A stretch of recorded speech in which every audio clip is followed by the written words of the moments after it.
Toutes les bêtises que tu as à nous raconter, nous on adore ça. Alors Daniel, on est en 66 avec Frank Sinatra et Strangers in the Night. On écoute 2 secondes. Le tube de l'été. Mais qui est le compositeur? Oui. Alors c'est en théorie, c'est un certain Philippe Gérard. Pas Gérard Philippe? Pas Gérard Philippe. Je peux t'asseoir. C'est bon. Mais alors il faut tu mènes la danse toi comme ça. Qui ont été prises par Edith Piaf, par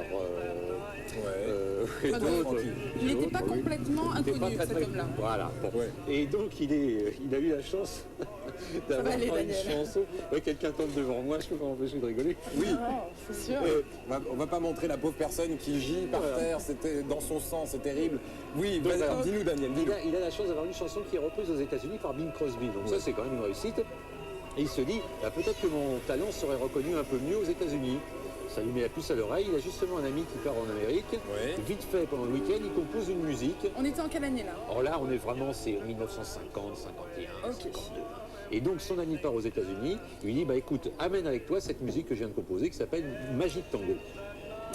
Essaye de la négocier. Et effectivement, l'ami, ce qu'on a complètement oublié, c'était un des nombreux maris de Liz Taylor, donc qui a été noyé dans la masse. Oui. C'est vrai qu'elle en a eu beaucoup. Voilà. Et au bout d'un moment, c'est vrai quand je disais la masse, je parlais pas de Liz Taylor, je parlais du nombre. Et depuis, ça a quand même augmenté. Hein, tout ça. Alors, Philippe Gérard, il est content ou pas alors il est content parce que la chanson donc, revient en Europe. Et toujours en 1950, Bert Comfort, 1953. Et 13 ans plus tard, en 66, Bert Comfort, qui est devenu un peu plus connu, on lui confie la tâche de composer la musique du prochain film de Frank Sinatra.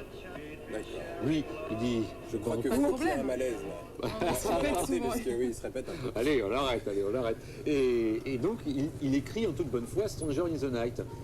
Monsieur Philippe Gérard entend Stranger in the Night et heureux. C'est bon, ils l'ont prise. Ça a marché. Il achète le disque, il n'y a pas son nom dessus. Alors ça fait tilt quand même, parce qu'il y a tout de même 22 mesures en commun avec sa musique à lui, Magic Tango. Alors bon, il aura éventuellement laissé tomber l'affaire, parce que c'était un brave gars, mais à cette époque-là, il y avait beaucoup de piraterie, beaucoup de musique française qui était piquée dans le monde entier. Donc là, SACEM, qui défend les auteurs-compositeurs français, lui dit, il faut faire un procès. Il faut attaquer, il faut que tu gagnes de l'argent là-dessus. Donc on attaque, et qu'est-ce qui se passe? Ce numéro 1 au hit parade, là, il est quand même bloqué. Tout l'argent reporté par la chanson est bloqué. Et ça fait beaucoup d'argent. Beaucoup. Le procès a lieu. Premier jugement mitigé, on dit qu'effectivement il y a plagiat. En théorie, ils vont faire appel. Les Américains se disent, dans ce cas-là, l'argent va rester bloqué pendant 3 ans. Alors, malin, il propose un arrangement. Voilà.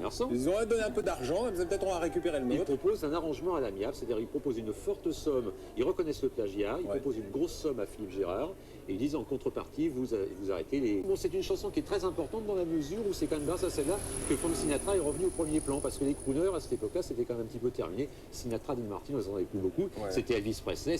En français, ça doit être bizarre quand même. Étranger dans la nuit. Non, si, ça sonne très bien. Moi, j'ai entendu la version. Il a toujours bien sonné, Billard. Il a toujours sonné.